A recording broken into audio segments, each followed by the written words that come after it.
Now, apparently, this scene coming up when the wind is... There's this supernatural force is sucking Carol Ann into the closet. Out of all of the sequences in the film that Heather Work was in, where she's dealing with these scary stuff, that was the scene that scared her. Not the stuff with the skeletons and all of that or whatever, and all the other monsters and whatever.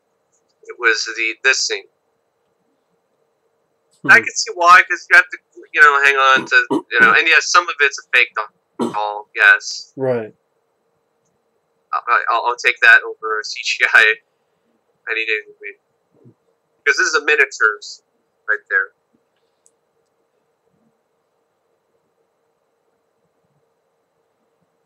They made a mock-up of the room. I can kind of see why the writer was like, "This is, there's a tornado. The tree, the tree is enough. The tornado just show up out of nowhere." And the tornadoes, they even, you saw like what 1-2 shots quickly. Yeah. Like, well, there was no point. Yeah, there's no point to the tornado at all. And this also shows a comparison with the remake, where here it makes sense. It makes sense why they think something's going on with the closet, because all this stuff sucked in. Why do they know that in the remake when no one saw her go into the closet? Well, because it's based on the first movie. That's the original. That's why they saw the first movie. They sat there and watched the first movie. That's how. Here we have the vortex for the Monster Squad before the Monster Squad.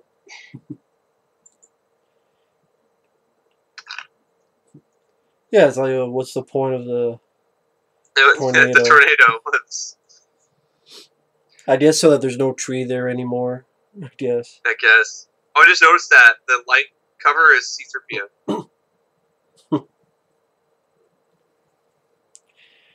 Jeez, Spielberg, get off Ludus' dick. How much Star Wars shit do you fit in there? Surprised Darth Vader didn't pop out as a ghost. Which remind me of another movie Roland Emmerich did called Making Contact, which had a lot of Star Wars stuff as well. That damn clown again.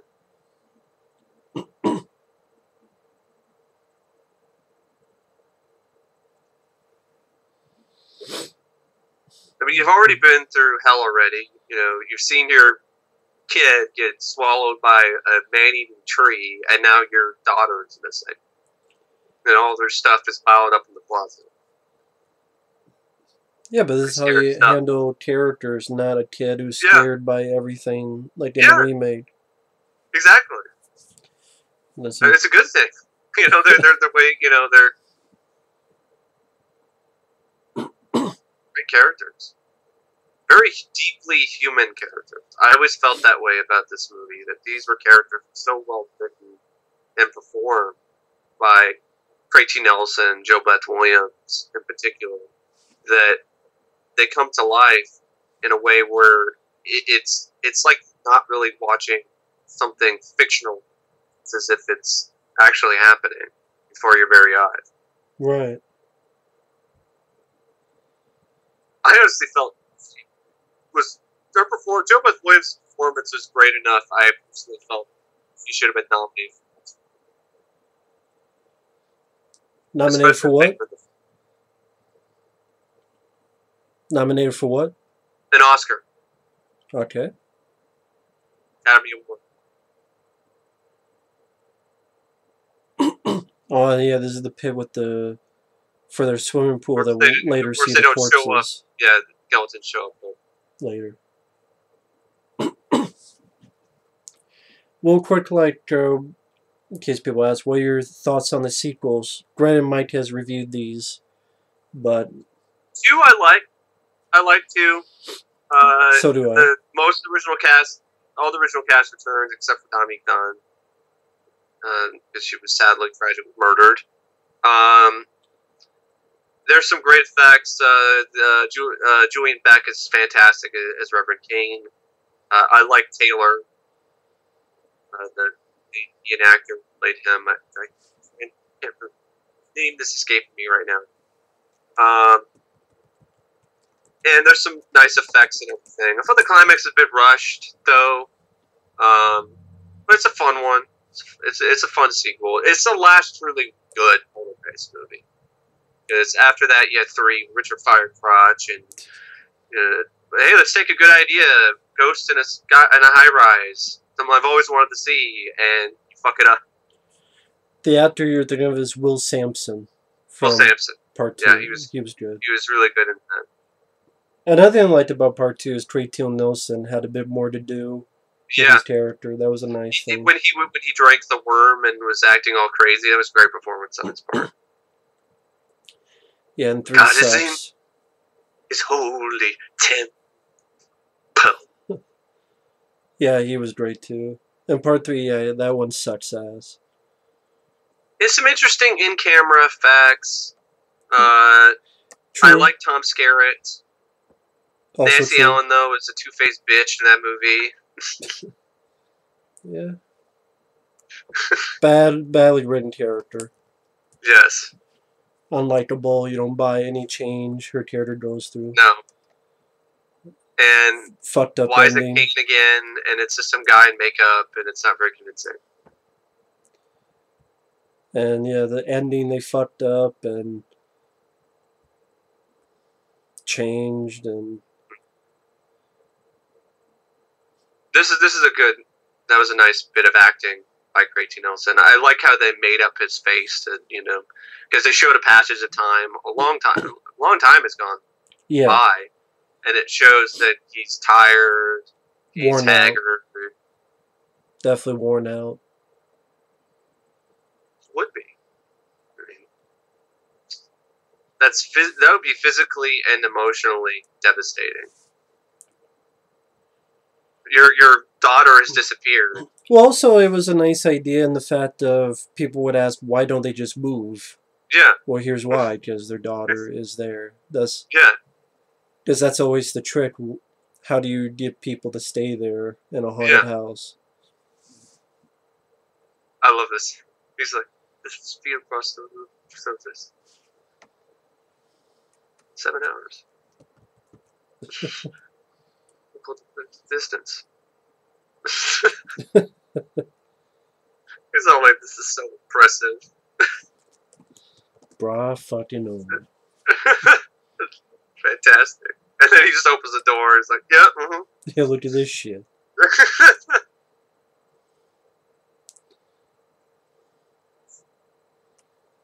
Great example of stop motion. Your visual effects. Again, a very similar. The Hulk. I forgot that was the Hulk. The Hulk riding on the horse, yeah. Very similar scene that Roland Emmerich stole from Making Contact, because instead he had the Millennium Falcon toys flying. Yeah.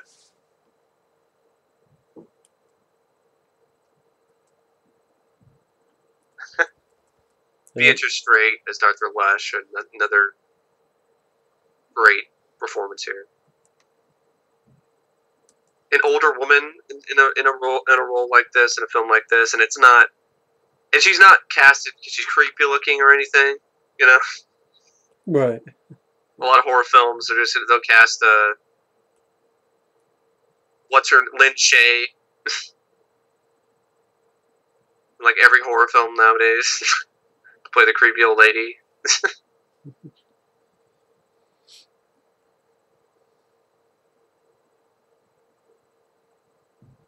That's I don't remember the actor's name, but originally William Finley, the Phantom from the Phantom of the Paradise, an actor, was also in Eaten Alive. He was originally cast as Marty, the guy with the glasses. Oh, okay. But then something happened, and somebody else was casted. So that also shows me that Tobe Hooper had some influence with the casting, because William Finley is a guy that he knows, and he's had in previous films.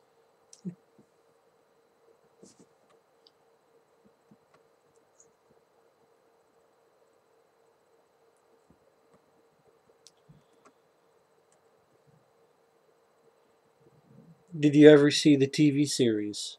The Legacy. I have the DVD.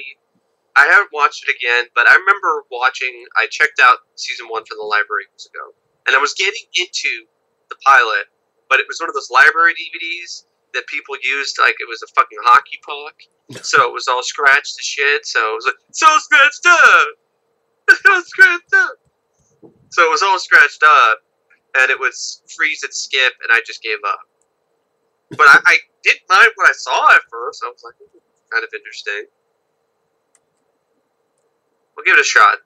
Another shot someday on the road. I guarantee I will like every single episode of season 1 better than the old Poltergeist 3. Yeah, never seen it myself. In case people out there ask. Well, I know some of the people behind Showtime's Outer Limits were behind it, I think, and I'm a big fan of that reboot of the show. So.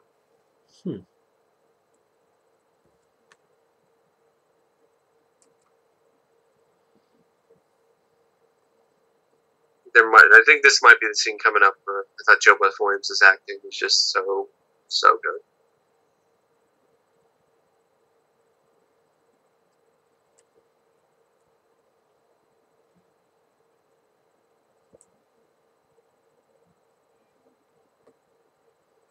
Goldsmith's score is once again phenomenal. Adds so much wonderful mood to the scene.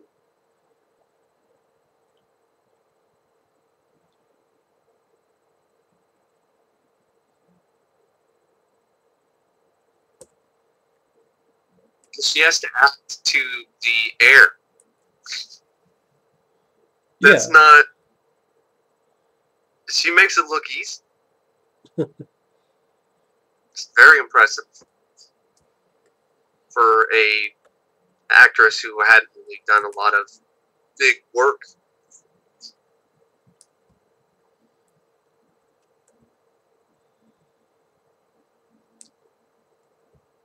And yes, this was a film that I guess it was going to get an R rating. Yes. But then Spielberg taught them into a lower rating. Because R rating not going to make as much money. And you didn't have PG-13 at then, so ultimately became a PG. Although it's really intense PG. 80s PG is in some ways more intense than PG-13 of today. Yeah, you look at Airplane or whatever, and that has nudity. Yeah. Titties, I mean. Spaceballs, as they say that for.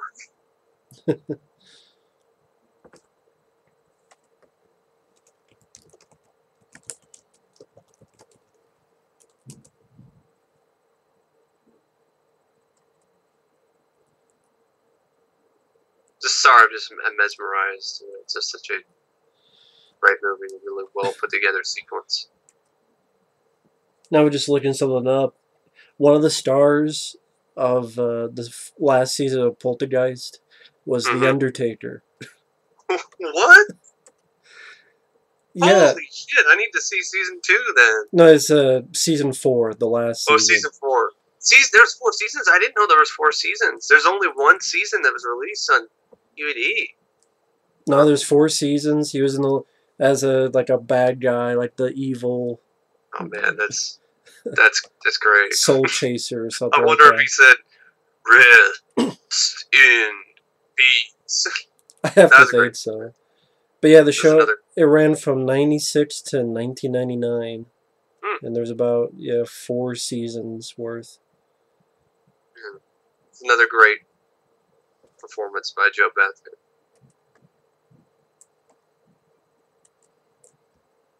It's believable. Like it doesn't come across as she's acting or she's trying too hard. No, not at all.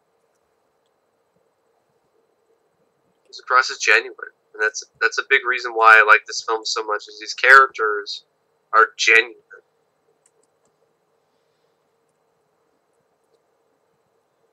Yeah, and I know some audiences today would be like, "Oh, this is a boring movie because not a lot, but good characters, good setup. And great pacing already. Almost an hour has gone by, and Gone by super fast. It's a sign of a good movie. And before this, Joe Bob Williams' big movie was Stir Crazy. Yeah. And then the same year, she was in Endangered Species. I need to see that still. Yeah. That's the film with sci-fi cattle mutilations with Robert Urich. Then after this, the big movie she was in was The Day After. A film called Teachers, American Dreamer. But of course, she was also in Stop, where my mom was shooting. Yeah.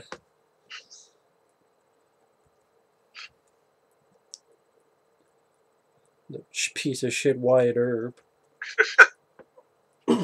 I forgot she was in Jungle the Jungle. In the novelization, Marty had a much worse fate than in the movie. If the bite here was by some kind of the beast that Tangina Barons talks about later in the film, right? And in the novelization, he actually mutates and transforms into this beast.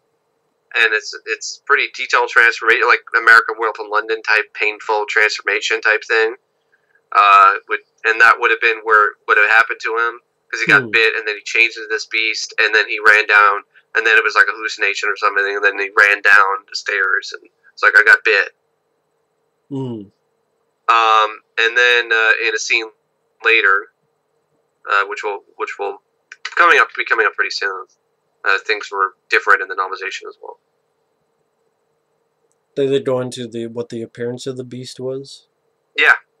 It kind of, from what I was reading, I kind of pictured like Pumpkinhead or something, or it's kind of like what the beast looked like in the movie. Oh, okay.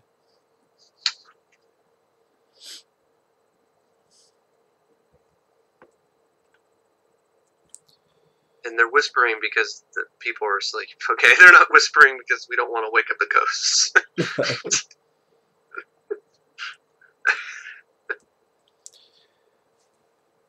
For those wondering, the little kid, Oliver, he didn't go on to do much. He was in Airplane 2, a few episodes of the Twilight Zone series, and just some little films. Oliver Robbie. The character Oliver Robbins, the actor who played him. He did Poltergeist 2. Yeah. That was.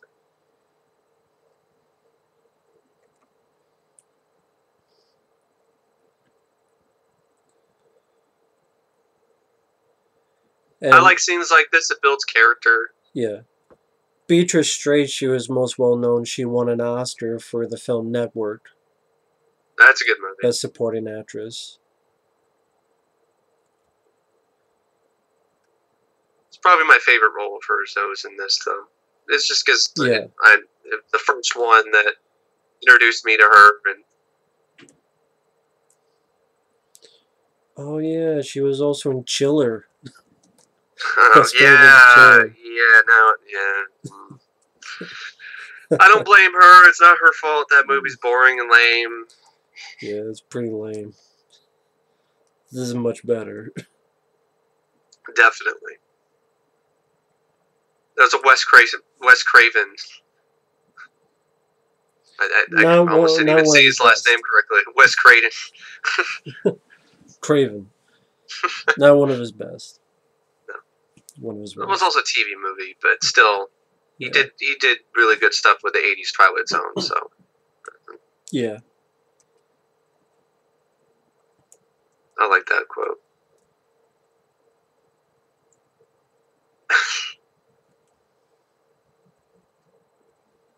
It sounds like the plot for some rip-off of this movie. Bullies, is it? Yeah. The bullies are all dead. People who bully me, they end up in the house.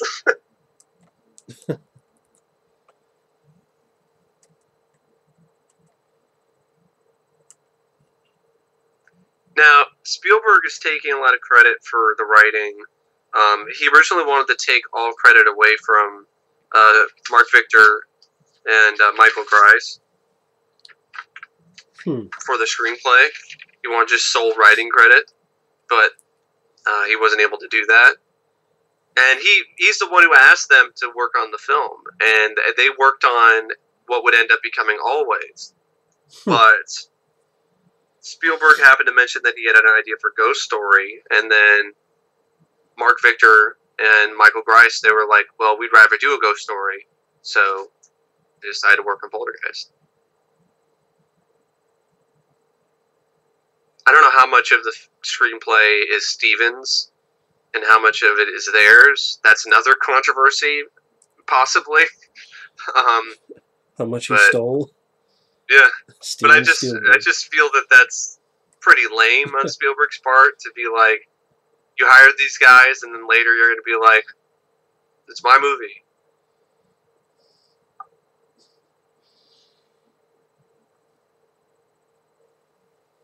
Yeah, he stole a lot of movies, folks. He stole Gremlins. He stole Willow. He had nothing to do with Willow, but he stole it anyway. He stole Batteries Not Included. He steals everything.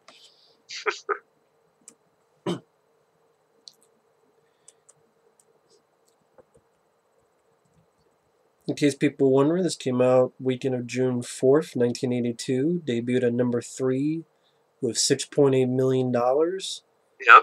Number 2 was Rocky 3. Number 1 was Star Trek 2 for that weekend. Mm-hmm. And then the weekend after, number 1 was E.T. Yep. So it was that close together. It ended up being the highest grossing horror film of 1982, though. So. Yeah, $76 million domestic gross. And that's a lot back then. Not definitely. You can see why MGM did a sequel.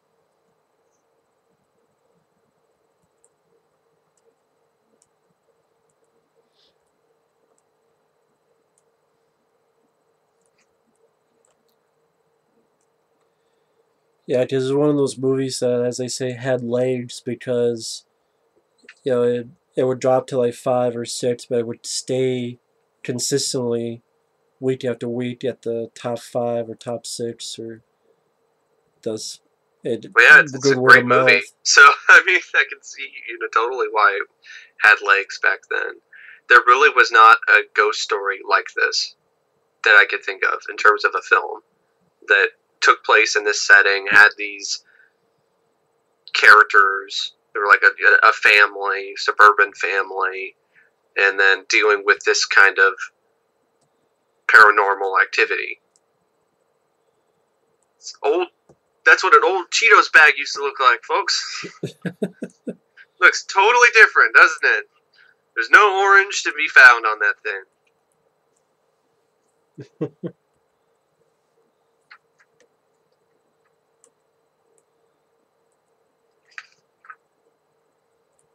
I'm such a nerd, like I've been trying to figure out what the song is that he's listening to.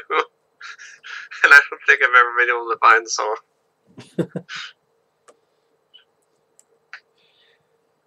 He's got some Marty here and look at the fridge. It looks like Steven Spielberg. The schmuck right here. Okay, he's got a steak. Eating a chicken leg. That he stole. Technically did. It's not his chicken.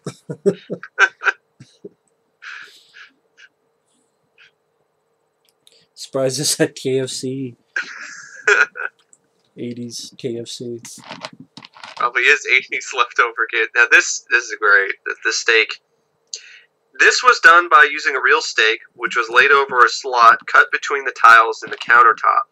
2 wires were fastened to the bottom of the steak, and a special effects operator hidden under the counter simply moved the wires to make the steak crawl like a caterpillar.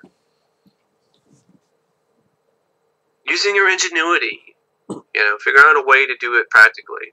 None of this, well, it's not going to move the way I want it to, so I'm going to do it in CGI. Be lazy. They didn't have that option. It's a good thing. It definitely looks like Spielberg there when he's yelling, screaming. Terror. Now, this is where the scene was a lot more graphic in the novelization. It's still pretty damn graphic in the PG movie here. I remember when I first saw this, I was really surprised. I was like, this is really, really gory for PG. Rips his face off. That's Steven Spielberg's hands. Ripping his own face off. And so in the novelization, he was frozen solid, he couldn't move, and he was skeletonized by bugs and rats and just ripped off his flesh. And yeah, it was pretty intense. I remember when I first read it, it just really freaked me out because it was very detailed. Sounds like Halloween 3. Yeah, really. Similar to Halloween 3.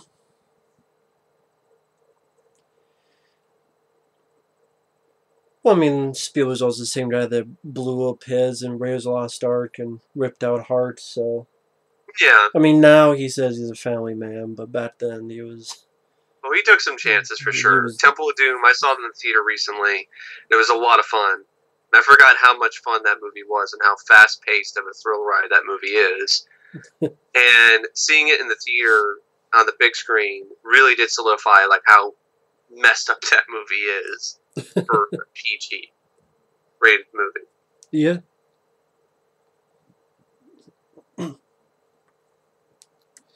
And if people were wondering, in reference to the year 82, on the flip side, John Carpenter's The Thing debuted at number 8 on June 25th, and pretty quickly disappeared after that. People wanted to see the friendly alien movie. They didn't want to see The Thing. They wanted to see E.T., the extra testicle. Eddie Torres. Extra testicle. But I mean, Firefox made more money. That movie sucks. They made over double what The Thing made. It's just sad. And that's Firefox. Firefox.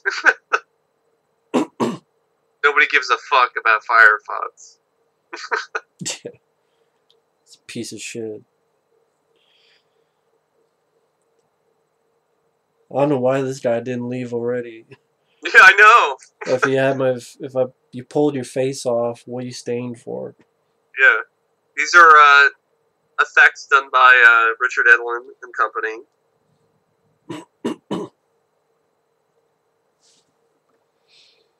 They achieved a lot of this with cloud tank stuff and puppets and shooting them in a certain way. Photography. I don't know if they had puppets though, because I know that was stuff that was used later for Ghostbusters with Richard Edlund also. Oh, okay.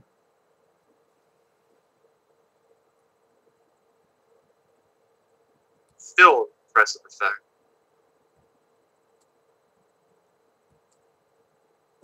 I'll take this over CGI any day of the week. Yeah, because there's something to it. There's something really tangible. Yeah. And you notice it's just one ghost. We don't need to have all these different ghosts. Just one. One is all we need. And if you were in their shoes, that's really, that would be like, oh my God. I just saw it. And it actually works really well because they show one ghost to the audience who's watching the movie and to the people who are in the room, the characters in the film, and then they watch this tape playback and you just see this row of these balls of light. Now, apparently one of them, the Beast, they had an idea maybe the Beast would show up and during this playback, and it would take on the appearance of a reverend, like you would see eventually in Poltergeist 2.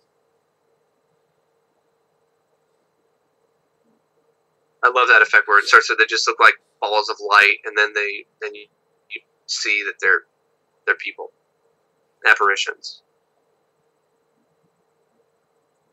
Dead people. Afterwards, we find out later why there's so many of them. Yep.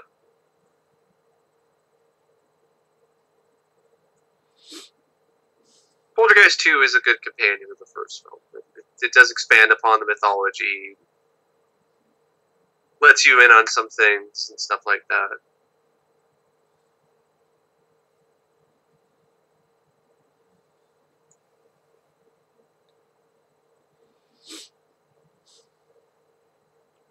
That's got to be rough, because now your other kid is going away, and your daughter's not staying there anymore, and your older daughter anyway, and then your younger daughter, she's trapped inside the house. Now, apparently, yes, there is some similarities. Some Twilight Zone episode called Little Girl Lost. I am not familiar with that episode, although I did recently pick up the definitive collection on DVD and I'm waiting for it in the mail, so I'll get pretty familiar with it sometime soon.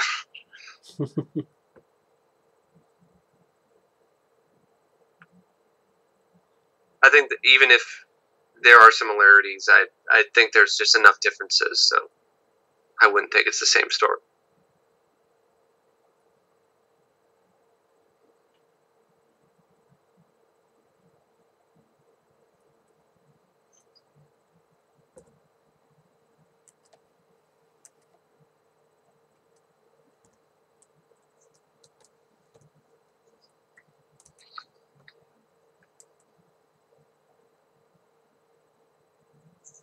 Dang, look at the dark circles under his eyes.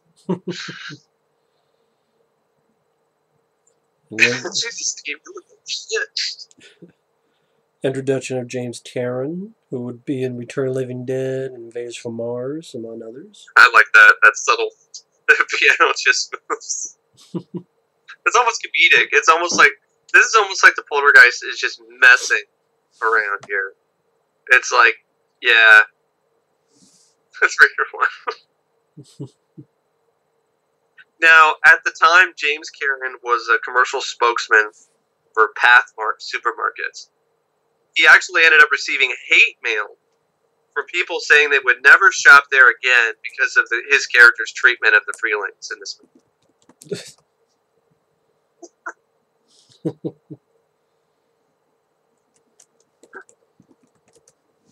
That's great. Guess they didn't realize it was a movie. Apparently not. I'm never stopped shopping at your store again. You're an asshole. You only moved the headstones, damn it.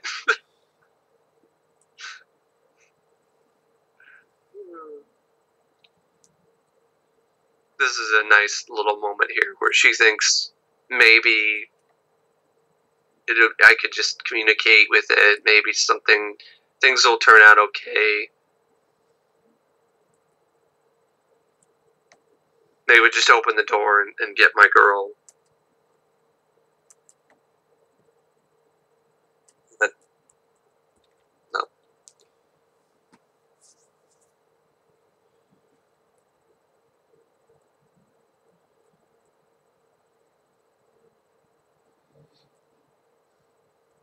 And no, they don't say Carol Ann hundreds of times in this one. Yeah, like Poltergeist 3. Yeah.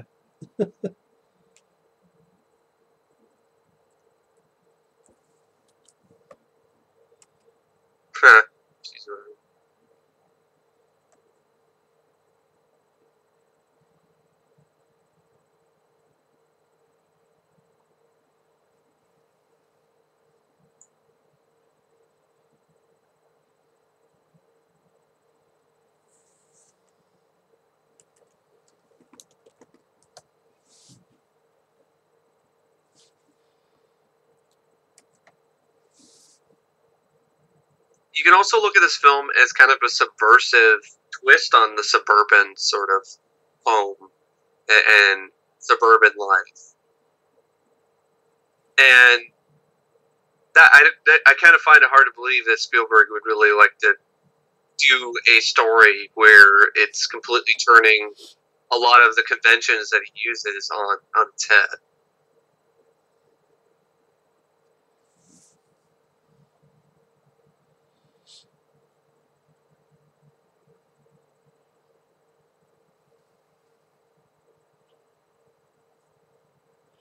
Well, I mean, by this time, what had he really done? I mean, Yeah. Close Encounters, Jaws, Raiders of the Lost Ark. Yeah, you got a point there. E.T. wasn't out yet, so.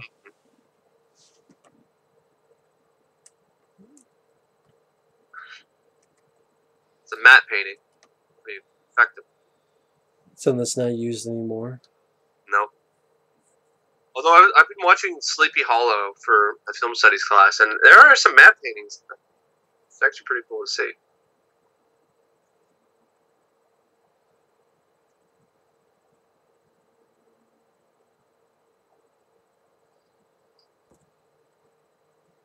Nice bit of Goldsmith score there. That nice undertone to it.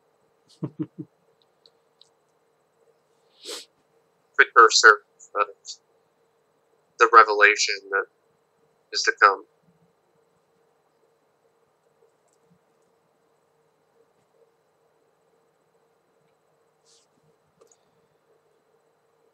So in ghost story movies, where would you rank this? Number one. That's where it is for me. I think you could say nostalgia, but I just think it's so well put together. The characters are so great. Once it picks up, it's such a thrill ride, and and I really like films like The Changeling. I love that movie, and I enjoy other haunted house movies. I like Amityville 2: The Possession. I can watch Amityville 1992. It's About Time. Amityville 3D is a guilty pleasure. Here we have Tangina, Zelda Rubinstein. Apparently she auditioned 4 times, and apparently the 4th time was the charm.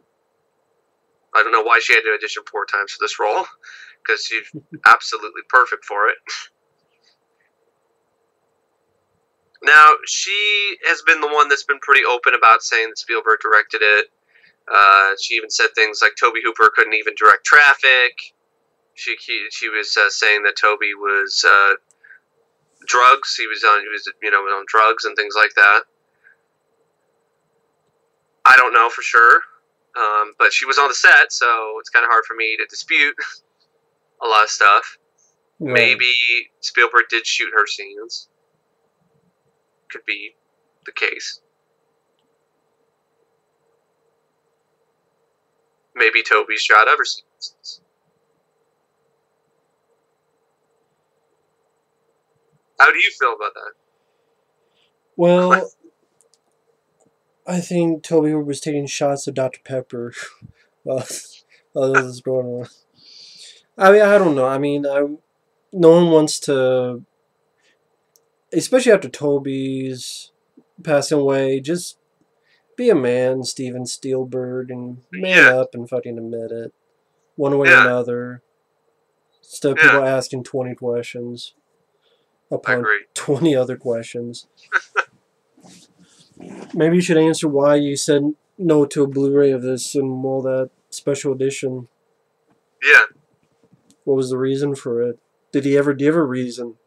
No. He just had his lawyers come out and talk for him.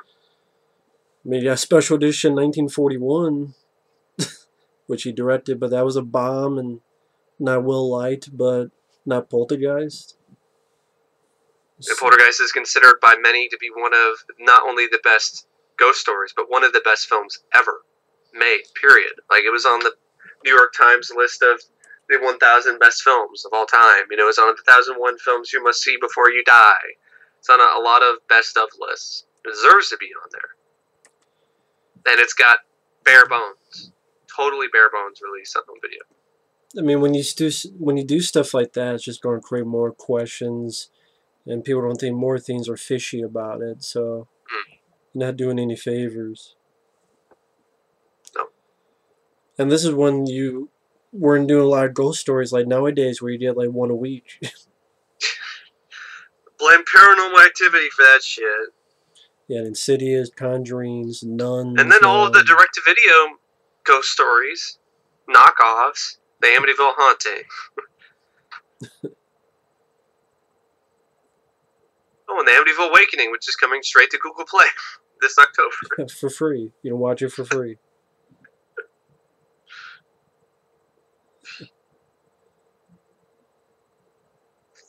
It's another great thing, Zelda Rubinstein. It's really great to have an actress like this.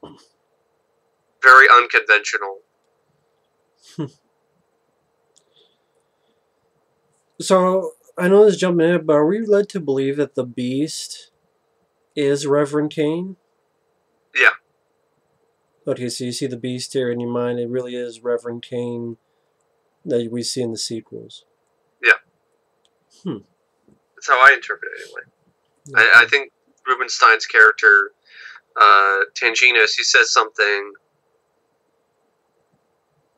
where she goes in and says, like, it is the Beast. He is the Beast. Mm-hmm.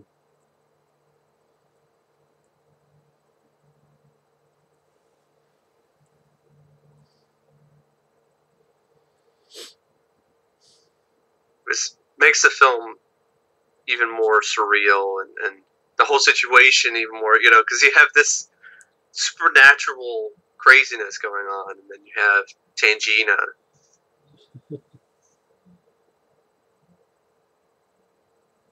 It was a good risk, though, because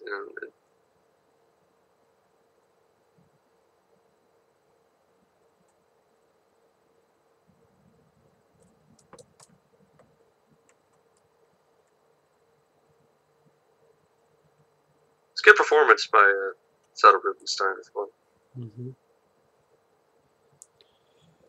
Who would be in other films like Anguish and Behind the Mask, Rise of Leslie Vernon, and I know she was also in.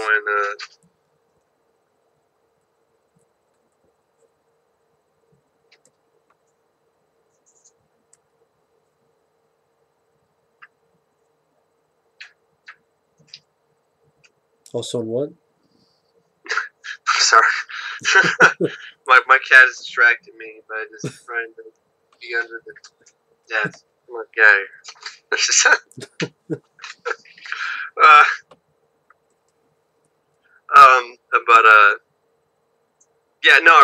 I was gonna say she was also in a Tales from the Crypt episode. Oh, okay then.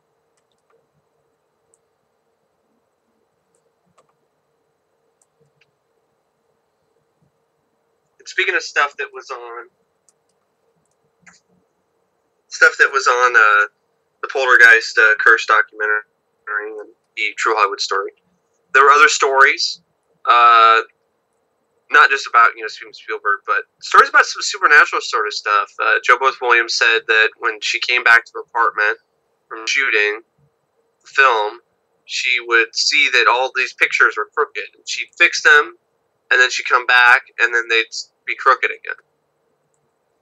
Zelda Rubinstein says that she had visions of her dog, who was saying goodbye to her, and then she got a call later that her dog had died.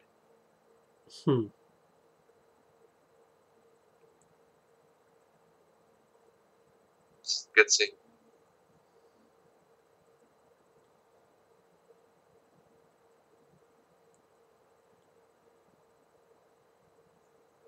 I'm surprised Roger Ebert wasn't upset with this movie, because it's a kid in danger for the entire movie.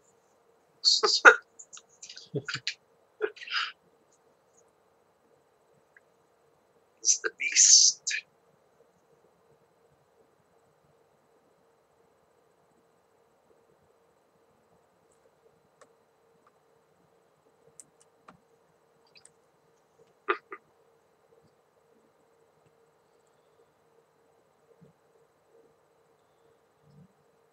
It's a great build-up. Yeah, this is the part where they get the drones, right? You fly the drones up. Oh, okay, that's a different movie. It's a shitty movie. That's the remake. That's right. That's Poltergeist. Putridgeist. The Putridgeist, yeah.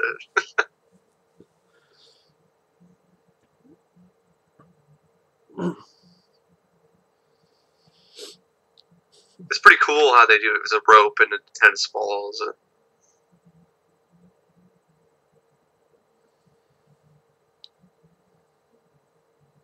Because they actually do something with this stuff. They don't do anything. They didn't do anything with the fucking drone. I remember correctly. They just flew in there. It's not, the drone didn't do anything to get the girl out of there.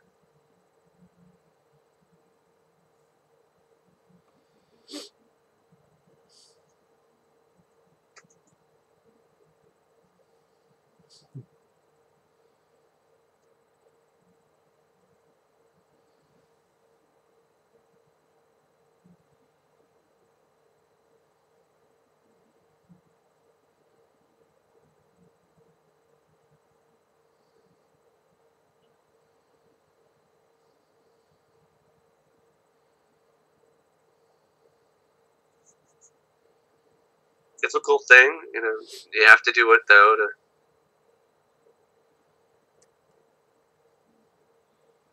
Save your kid. Yeah.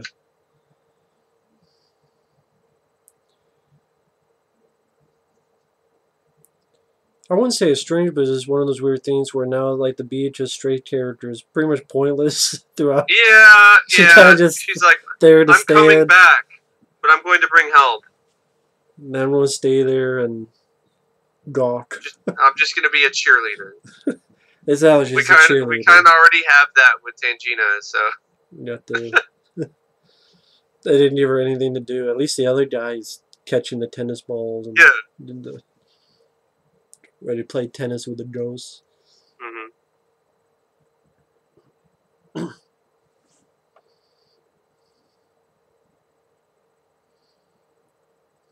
Scares you.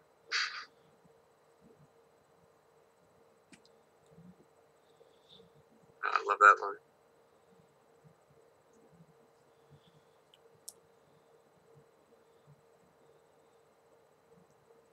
Another film that shows just the utmost importance of a great film. It just elevates film up. So many films nowadays just don't get that. No, not at all. She's in one ear, out the other. So a lot of them sadly are horrible.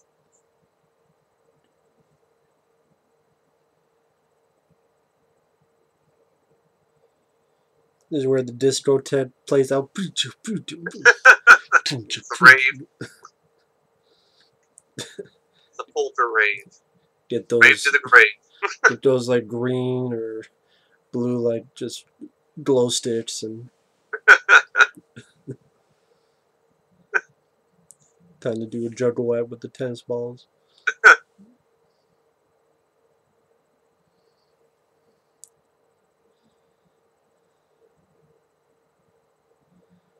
Hey. Strike one. The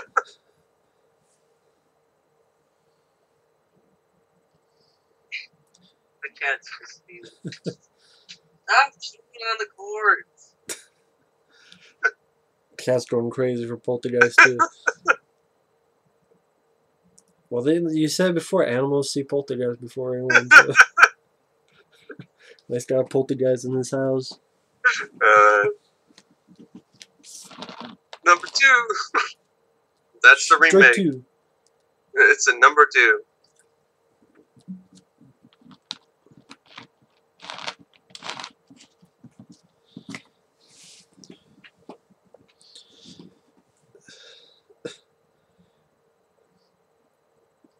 Oh yeah, this is the scene where JoBeth wins when she goes and the house explodes.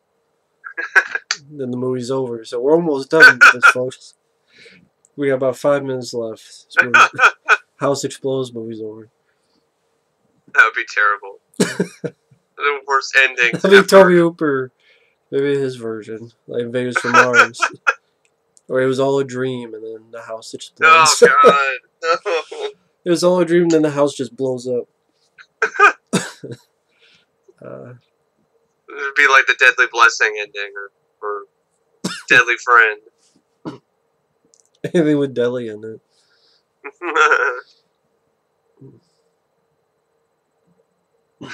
Fantastic. I always said just fantastic. Nothing like holy shit.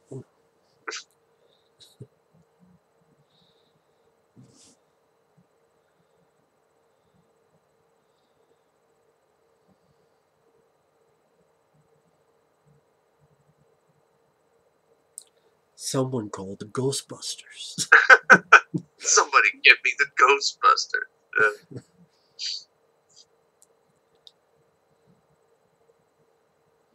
It's probably be pretty difficult for them to handle this situation. Like, what are they gonna do? Proton packs are to shoot at the ceiling. Cross the streams. Cross the streams right in the closet. Blow up the house. We'll take a rain check on that. Cross the streams. Send us the bill Wait a minute, you said cross the streams is bad.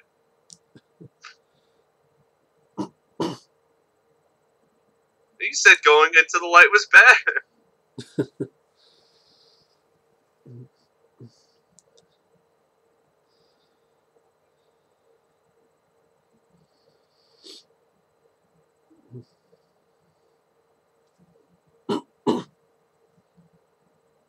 One hell of a wind fan. When you're in a wind tunnel there. Man. Damn.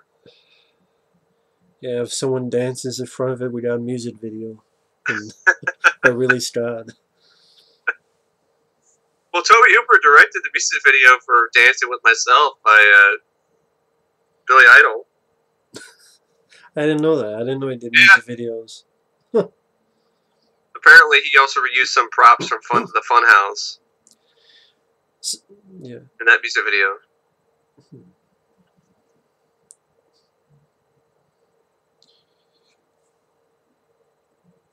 What would your top 4 Tobe Hooper films be?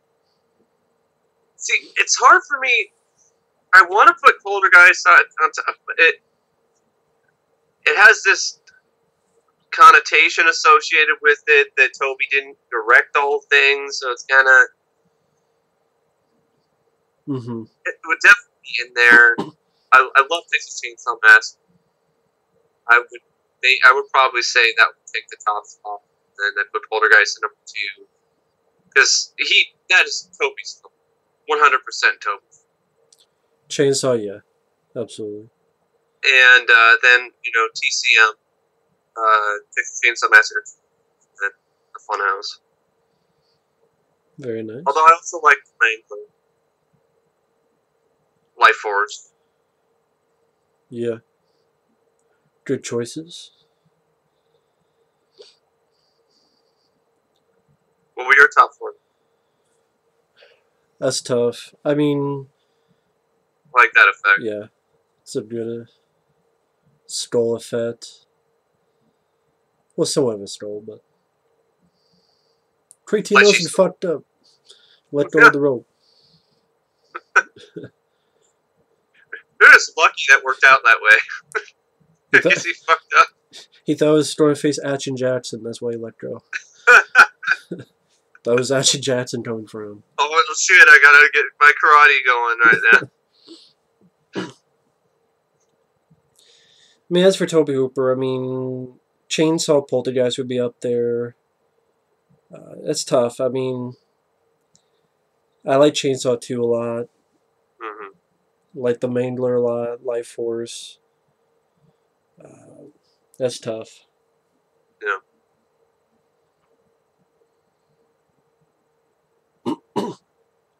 Well, I know I wouldn't have Invaders from Mars on there, that's for sure. Yeah, I saw that again. That was, yeah. Kid fucking sucks. They should have cast a kid from the Funhouse. And the ending fucking sucks. And it's nice effects by Stan Winston. Yeah, and John Dykstra, yeah. Nice production values, but shitty ending that makes the movie pointless. First hour is bad pacing. Nothing But really that so happens. the original movie was. Well, John Carter's The Thing doesn't end the same. Neither does The Fly. Yeah. The Fly doesn't end the same. You've seen the original, so you attest to that. Yeah. Exactly. There's no help me, help me. No. Just crush him with a rock. No. Now, this is Ace Ventura, right? This house is clean. Clean. That's Ace Ventura, yeah. Because Jim Carrey would repeat that Ace Ventura Pet Detective. This house is clean. No, it isn't, Tangina. Loser. You liar. Loser. Tangina's loser. Fucking liar. She fucked up. She should be fired. Everyone should be fucking fired.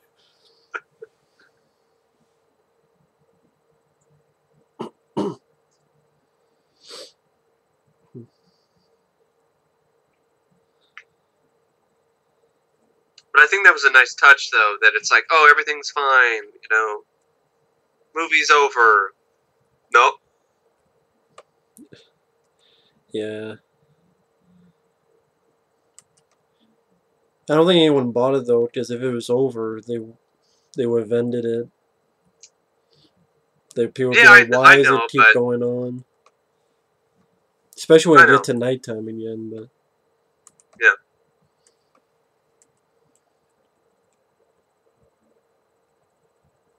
I'm just imagining after going through all of that, it's a fucking tricycle that takes him out.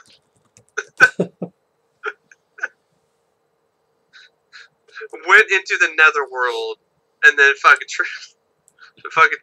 Robbie's tricycle is what takes him out for the, you know, he goes out for the count because of his fucking tricycle.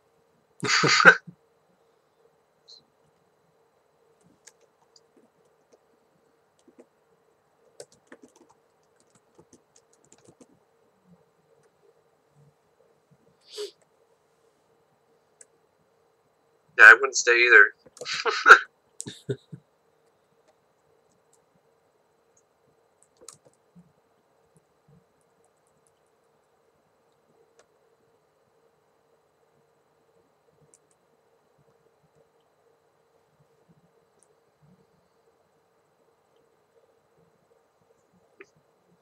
I love that. No, he won't take go to hell for an answer. I want to give him directions.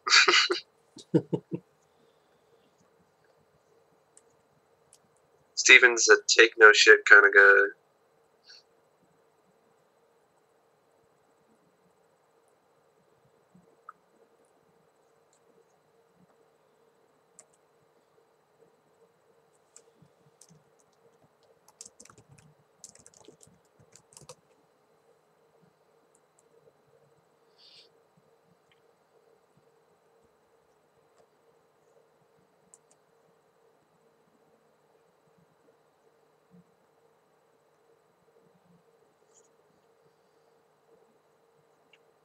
Just waiting for certain scenes to say stuff. There's not. Yeah. Yeah, folks, there's not. Just get ready to dye her hair, okay? What can I say?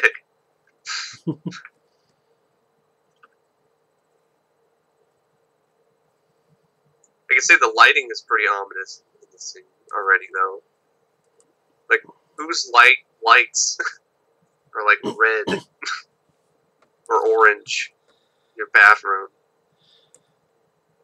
Well, I can give you the Joe Bob Bridge driving totals. 30 undead bodies, 1 dead bird, flying toys, killer tree, pork chop maggots, gooey face peeling. You got grody zombies in the pool, clogging the filter. 3.5 out of 4 stars. Nice.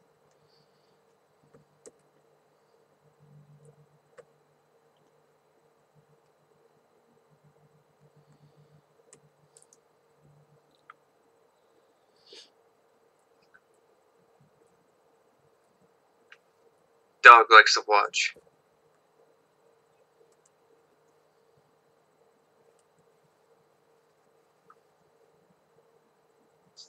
Fluffy's just like, fuck this truck. This damn clown again. You should have just gotten rid of the fucking thing, especially after everything you've been through. Got eaten by a tree. You know you don't like that clown. You're freaked out by it, and understandably so. Like, why does a kid have something like that? Did you have anything like that when you were a kid? No, not at all. Neither did I. There's Yoda, and she has Luke in her. I just realized that she's got Luke. She's in her mouth. And yeah, you're right. God damn, Spielberg. Sake.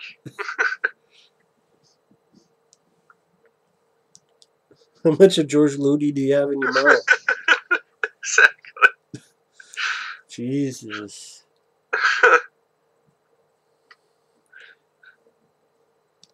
Poltergeist, sponsored by Star Wars.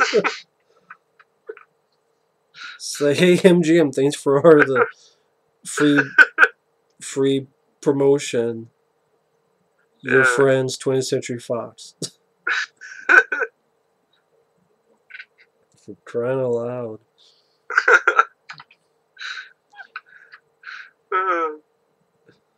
I've seen this film numerous times and I've never noticed that it has that much fucking Star Wars product placement. Until now. That'd be like New Line Cinema doing the Friday the 13th movie, and everywhere is Chainsaw Massacre stuff. Here's a Leatherface mask. Here's a a better example would be Pinhead. Yeah. There's all sorts of Pinheads. Here's the Pinhead box. Here's Hellraiser poster. Here's the Hellraiser trading cards. A Pinhead bubble bottle. There's a Kirsty doll. There's the clown. That never scared me, I guess, because I just was expecting it. Right. I'm just not scared of clowns.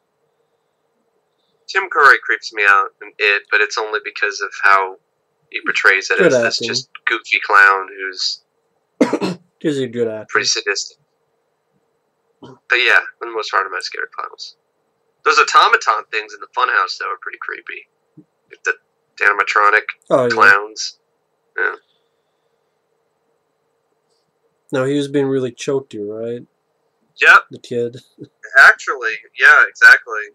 He actually started the choke. Spielberg and Tobe Hooper thought the boy was ad-libbing. Told him, look at the camera. But when Spielberg saw his face turning purple, he ran over the clown's Robin's neck.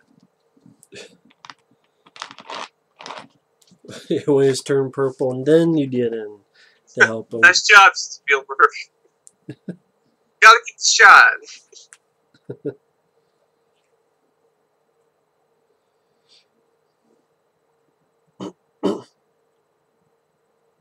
And this scene with Diane being attacked in her bedroom was actually filmed in a rotating box with a stationary camera.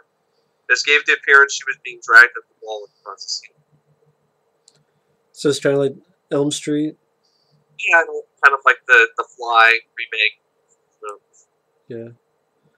And when I'm talking about Elm Street, of course, the Tina death scene.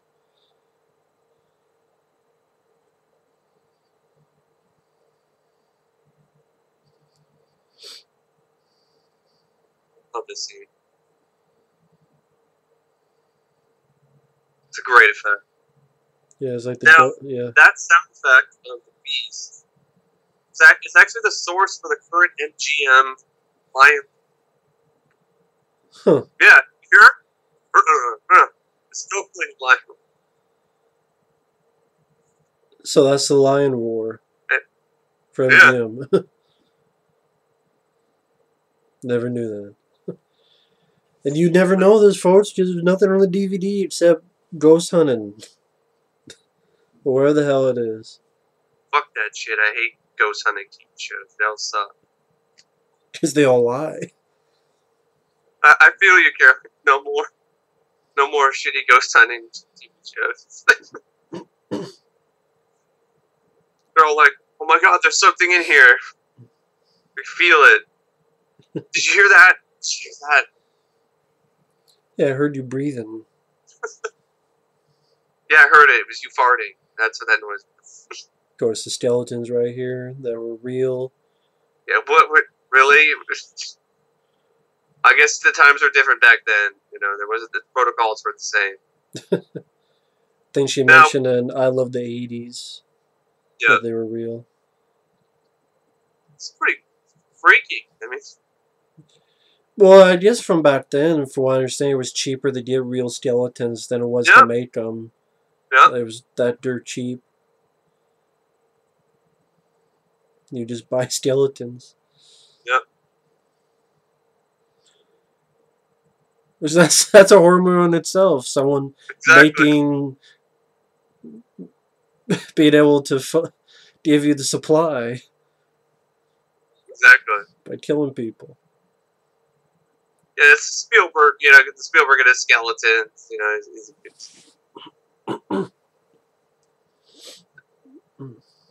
makes me wonder if he has a skeleton fetish. But look at the Indiana Jones films. You know, this movie. Oh, that makes sense with skeletons. Okay. Do you believe what the disturbances now?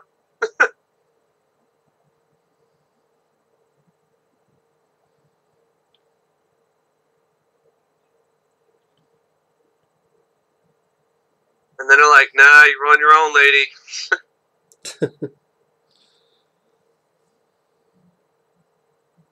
This is a great scene here. And this, I feel this was directed by Tobe. This is a very Tobe Hooper-like shot. He's done a lot of shots like this in his films, so this doesn't really look like a Spielberg shot to me.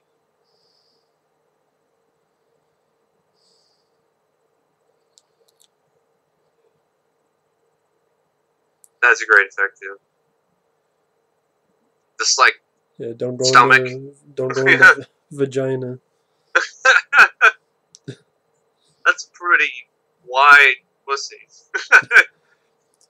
Because of the outgrowth. Jeez, that's a big pussy. Sonny Landham's in it, so he's in the movie. So. Shane Black saw this movie with Sonny Landham. That's where he got the line. Jeez, that's a big pussy. Jeez, that's a big pussy.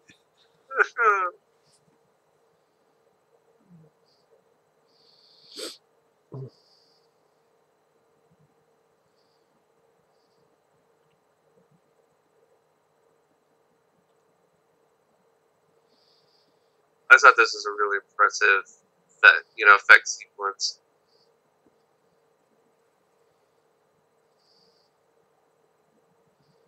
Yeah, Joe Beth Williams is so dedicated to performances shows. Yeah.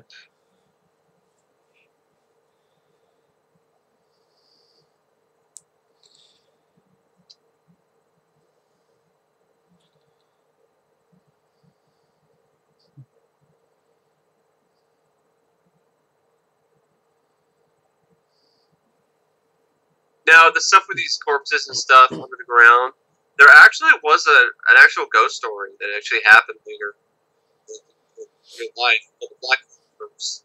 And there was a community, like a cul-de-sac type community, that was built on an Indian, not necessarily Indian, but a slave burial ground, slave cemetery. And there was activity that happened at this house. And this is a great scene. Yeah. What is the new? You only moved the headstones. You only moved the headstones. Why? Why? I'm not going to yell louder because they'll throw my voice off like he did, but that's a great scene. Memorable scene. But yeah, and actually, somebody actually died with this Black Cloak curse thing. So, that's there's a TV movie made based on it called Grave Secrets. What's it called? Grave Secrets. Grave Secrets? Yeah, great. Yeah. Huh. What year was that? 90th. 1998? Okay, Early 90s. Early 90s, okay. Just like, fuck that call. I'm gone. That's iconic. What's up?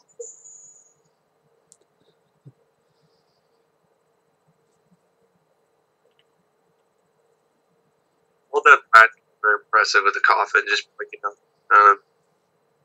Break one. All hell breaks loose.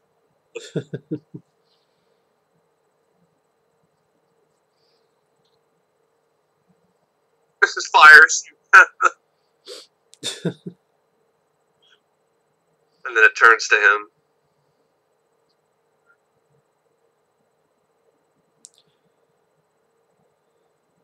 Fuck you. Now, this scene took a lot of... this was actually a model about 4 feet across. The model took several weeks to complete. The shot was arranged with the camera placed directly above the model, which was then mounted for an industrial-strength vacuum camera.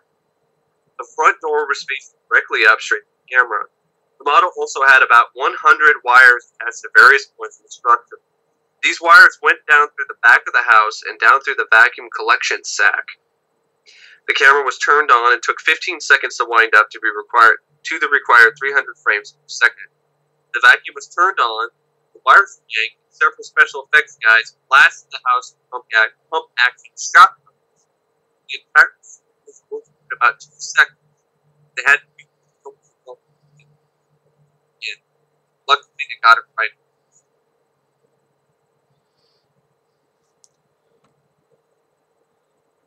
Say that last part again. You cut out a little bit on that last. Oh, okay. All right. After the vacuuming.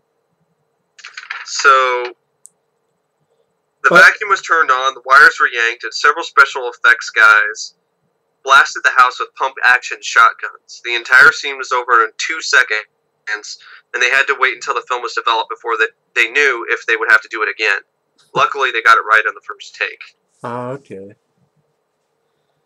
And that earlier marquee you saw on the Holiday Inn said Dr. Fantasy, that was actually a pseudonym, I believe. I think it was Frank Marshall, I think. Somebody. Oh, yeah, because he was like a magician or something? Yeah. Early in the day. And this last one with the TV. Yep. I love this.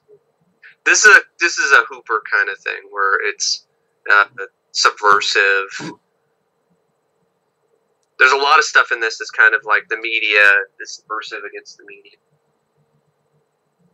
Great product placement for Holiday Inn. Yeah. If you don't want ghosts, check in the Holiday Inn. There's no ghosts here. No ghosts at all. So when the bill comes. When the bill comes, you'll wish there was a ghost. And we're sent off with a great Jerry Goldsmith score. And yep, love the score. It's beautiful. And the first word is Steven Spielberg. Yep, Steven's first one that just shows up. Steven Spielberg production. The first one. Not Tobe Hooper, Steven Spielberg production. Steven Spielberg. Yep. Stole that credit. Can't distract me again. Richard Edlund, great job with the effects. Supervising. Stop acting like you're possessed with poltergeist or something. Here. His cat's being possessed by a poltergeist. Great job on the cast. Yes, absolutely. Yeah, Lou Perry, a.k.a. Lou Perryman. Oh, cool. I believe that was him in that scene. He might have been somewhere else, but I believe that was him. If I'm wrong, folks, apologize. Oh, we saw the name John Leonetti, which I know you...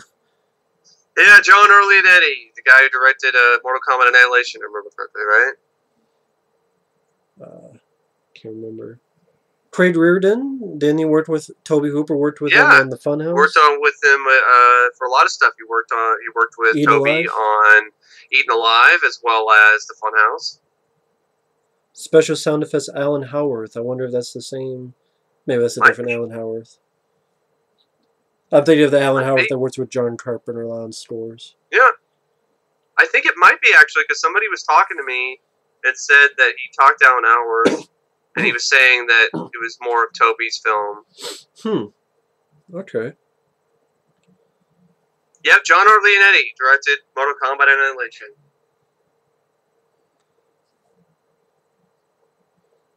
Yep. Directed that monstrosity.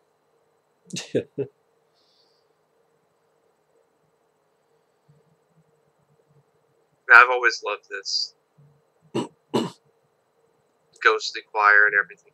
Now, apparently, there was lyrics to this, but then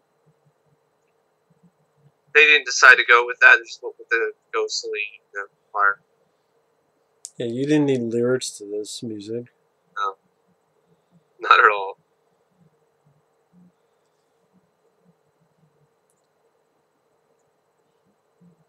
Just looking at the credits, folks, to give credit where credit's due for this classic film. Absolutely. That's what always interests me about credits. Just makes me go, where is Chris Rand of Apprentice Mechanism? Where is that guy today? And even that's pretty standing, laughing with the kids. Maybe Spielberg stole that from another movie. I mean, I'm just kidding, folks. I like calling Steven Spielberg just because it's my video. That's why. I like a lot of his movies, but it's just for fun. But he is kind of a schmuck. He really is. But we've gotten to the end of Poltergeist. I know Mike has a few things. I want to talk about how there's a couple of conflicting interviews. There's one from John R. Leonetti. He's talking about how Spielberg directed it, and then there's other ones. There's another interview from Mick Garris that's saying the opposite. He's saying that Spielberg was involved, but so there was a clause in Spielberg's contract with Universal that prevented Spielberg from directing any other film while preparing E.T. Time and Newsweek tagged the summer of 1982 the Spielberg summer because E.T. and Poltergeist were released a week apart in June. Now, this was a marketable name, so some began to question Spielberg's role during production. Suggestions that Spielberg had greater directorial influence than the credits suggest were aided by his comments, where he said, "Tobe isn't a take charge sort of guy. If a question was asked and an answer wasn't immediately forthcoming, I jump in and say what we would do. We could do. Tobe would not agreement, and that became the process of collaboration." The Directors Guild of America opened an investigation into the question of whether or not Hooper's official credit was being denigrated by the statements Spielberg has made, apparently claiming authorship. Co-producer Frank Marshall told the Los Angeles Times the creative force in the movie was Steven. Tobe was the director and was on the set every day, but Steven did the design for every storyboard, and he was on the set every day except the 3 days when he was in Hawaii with Lucas. Hooper stated that he did fully half of the storyboards. The Hollywood Reporter then printed an open letter from Spielberg to Hooper in the week of the film's release. Regrettably, some of the press has misunderstood the rather unique creative relationship which you and I shared throughout the making of Poltergeist. I enjoyed your openness in allowing me a wide berth for creative involvement, just as I know you were happy with the freedom you had to direct Poltergeist so wonderfully. Though the screenplay you accepted as a vision of this very intense movie from the start, and as a director you delivered the goods. You performed responsibly and professionally throughout, and I wish you great success on your next project. How do you feel about that? I don't know. I mean, it sounds like how do I make myself sound nice? Yeah. Like, how do I make myself look good to the public? Yeah. It's like the person who says, this movie's great. Like James Cameron in Terminator Genesis, and then afterward, yeah, it fucking sucks. After it's come out. But before it, it's the real Terminator 3. But now it doesn't exist. Yeah. So it just public relation, PR, BS. Yeah. So several members of the Poltergeist cast and crew have over the years consistently stated that Spielberg was the de facto director of the film, while other actors have claimed Hooper directed the movie. In a 2007 interview with Ain't It Cool News, Rubenstein discussed her recollections of the shooting process. She said that Stephen directed all 6 days that she was on set. Tobe set up the shots and Stephen made the adjustments. She also alleged that Hooper allowed some unacceptable chemical agents into his work, and she felt that Tobe was only partially there. According to the Blumhouse Productions website, Poltergeist assistant cinematographer John R. Leonetti reported that Spielberg directed the film more so than Hooper, stating, "Hooper was so nice and just happy to be there. He creatively had input. Stephen developed the movie and was his to direct, except there was an anticipation of a director's strike, so he was the producer, but really he directed it in case there was going to be a strike, and Tobe was cool with that. There wasn't anything against Tobe. Every once in a while he would actually leave the set and let Tobe do a few things just because. But really, Stephen directed it." How do you feel about John R. Leonetti's statements? I think he should direct a good movie first before saying I mean, on one hand, if he was there every day on set, it's kind of hard to refute it because I wasn't there. What does he gain by lying? I don't really see anything. Now, if Spielberg gave him a job afterward, then I would see. But other than that, does he really have anything to gain? Well, I know that he's trying to become the next one of the next horror directors with all of his Annabelle sequels, prequels, and other films. Yeah. Well, once again, maybe one day he'll make a good movie, and then I'll listen to him. I don't know. I don't know. It's hard for me to refute it too because it's a guy who's been on the set the whole time. Yeah. But it's just there's this other stuff that just leaves me with questions with the whole stuff with the trailer and why is Spielberg so gung ho about continuing to make sure nobody hears any interviews from even Richard Edlund on a DVD or any special features or commentary track or anything like that. Right. I'm pissed because Tobe was never able to do a commentary track for the movie. It would have been nice to hear from Tobe or, Spielberg and Tobe. I mean, that would have been a nice commentary to hear. But it seems like Spielberg has an ego that's way too big. Well, Spielberg never does commentaries, even for films he directed. Yeah. But he's done sit-down interviews. Yeah. Did for even Back to the Future. Did he direct Back to the Future as well? But, I mean, I think in general most people think Spielberg directed it, and there's evidence that he had a large influence, but also on the flip side, you can't make it seem as if Tobe Hooper did absolutely nothing either. Yeah. I don't believe that. I've seen many films that are well done before this, like Chain Saw Massacre 1 and... Well, after this, Chainsaw 2 is a good movie. Life Force is a good movie. Before this, The Funhouse. Very well-directed movie. Funhouse is good. So...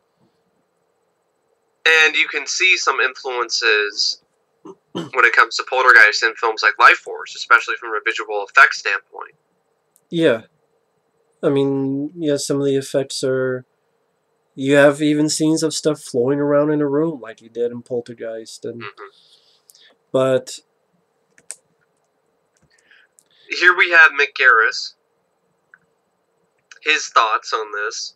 He was on a podcast, and it was a tribute to Tobe Hooper. And he told his side of the story. Now, he was a publicist for Poltergeist. I was doing publicity on Poltergeist, and a lot of people were talking about the Spielberg and Tobe Hooper situation. From my perspective, it was Tobe's first studio movie. Here he is on a studio lot, on a big soundstage. Steven Spielberg had written the shooting script and was on the set and was producing. And Spielberg is a consummate filmmaker. He lives and breathes movies. Very passionate, very intelligent, very articulate. And yes, I would see him climb on the camera and say, maybe we should push in on a 2-shot here or do this slash that there, and Tobe would be watching. Tobe was always calling action and cut. Tobe had been deeply involved in all of the pre-production and everything, but Steven is a guy who will come in and call the shots. So you're on your first studio film, Steven Spielberg, who was enthusiastically involved in this movie. Are you going to say, stop that, let me do this? Which Tobe did. Garrett's continued making his point clear as day. Tobe directed that movie. Steven Spielberg has a lot to do with directing that movie, too. That controversy still hangs there, but Tobe is so much a crucial part of that movie, and watching both of them work on that film was a fascinating learning experience for me. Tobe was a terrific filmmaker. I don't think it said Steven was controlling. I think it was Steven was enthusiastic, and nobody was there to protect Tobe. But all of the pre-production was done by Tobe. Tobe was there throughout. Tobe's vision is very much realized there, and Tobe got credit because he deserved credit, including Steven Spielberg. Spielberg said that. What are your thoughts on that? Well, I like to believe that. I mean, I like to believe... Again, what does he have any... He has no reason to lie about it. He has no reason to mislead people about it, or... He has... I mean, that's the thing, is that what would be the reason to lie about it? What would be the reason to mislead people about it? But that's where you get more confusion, where you get two people telling two different stories. Exactly. Like, there's still questions. And because John Marlenetti says one thing, Mick Garris says another. There are people who discredit Garris's credibility because he's just a publicist. Well, John Marlenetti was on the set. Well, he was on the set, but what capacity was he on the set? I mean, he was a production assistant. Was he like right there in Hooper and Spielberg's grill all the time, or was he just on the set helping out? Maybe he saw things that, wow, Spielberg is talking to Hooper, Spielberg is pointing at the camera, Spielberg is doing all this, Spielberg is doing all that. And maybe he thought that meant that Spielberg directed the movie. But then you have Zelda Rubinstein saying Spielberg was there the whole time. But then she also seems to have a little bit of a grudge against Tobe. So maybe some of the stuff that she said was exaggerated because she doesn't really like Tobe Hooper. And you can't ask her anymore because she's passed away too. So exactly. And Steven Spielberg isn't talking. No. What you would need is some guy who doesn't give a shit and will ask any and all questions. And Tobe, well, he can't, but Steven Spielberg to sit down and just be honest and hash it out one-on-one. No frills, no BS, down the line. No PR crap. Just I think that would help Spielberg a lot, and probably not very many people know this side of Spielberg because his PR team has done such a good job burying it. But I still think it would be a good thing. Would help with publicity, and it would also make him appear like, okay, he's a humble guy. After all these years, he finally opens up on it. Especially after Tobe passing away. Him just kind of just ignoring it and acting like, oh, it's not a big deal. It's honestly kind of frustrating. Especially after Tobe has passed away. And yeah, we're never going to hear from Tobe. there's interviews where he talked about the film, but not really that in depth. Right. And he said, he made up with Spielberg and things like that, and so on. And I don't see why that would not be the case. But it's just, Spielberg's a guy who exerted his influence as an executive producer on a Transformers film. Megan Fox is dumb, and I'm not really condoning it, saying what she said was technically okay, but at the same time, she made a Nazi joke, and it wasn't directed at Spielberg at all. So for him to come in and just be like, "You're fired for making a joke that wasn't even directed towards you," kind of a dickish move. Kind of a thing what schmuck would do. But Megan Fox should know better. But that's nothing compared to continually giving the middle finger to thousands or maybe millions of Poltergeist fans. With just this continuing cock blocking of a special edition of this film that it so richly deserves. And I side with Mick. I do. John could be right as well.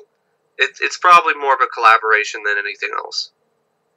And that's what makes it hard. It makes it hard to be like, to really put this as like the best Hooper film, or to put this as the best Spielberg movie, or you know, it's really it sucks to to be in that dead zone or purgatory where you don't really know for sure who directed the movie, who to really give the praise to. And I just got to give it to both, I guess. They both did a good job. It's kind of like the ghost directing stuff. No pun intended. Right. Like George P. Cosmatos. Like, he didn't direct Cobra, Stallone did. Or he didn't do Tombstone, Kurt Russell did.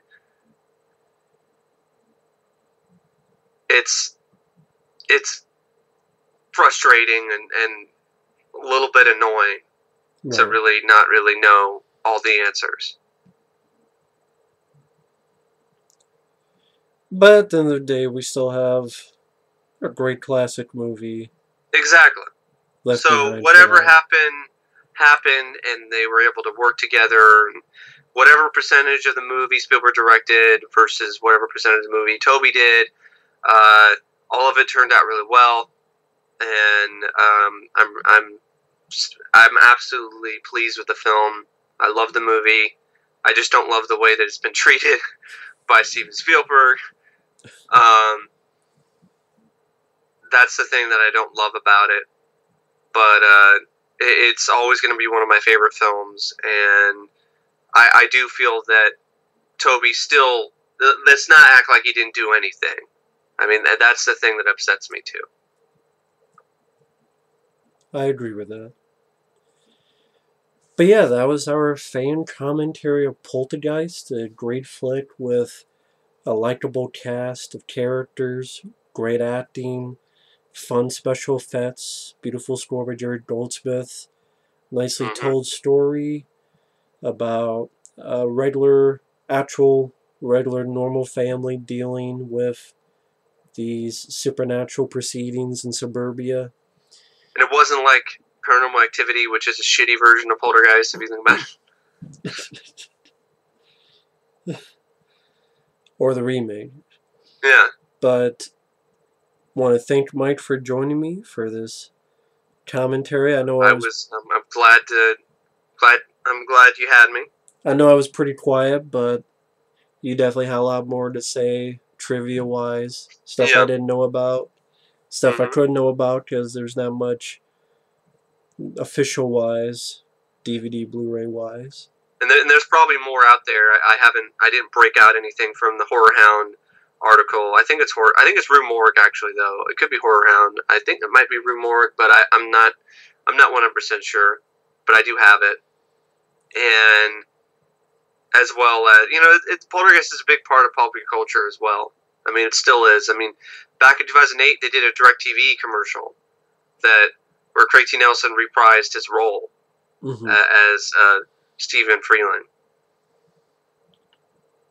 So it's a big part of popular culture, and you had the Revenge of the Nerds 2 trailer.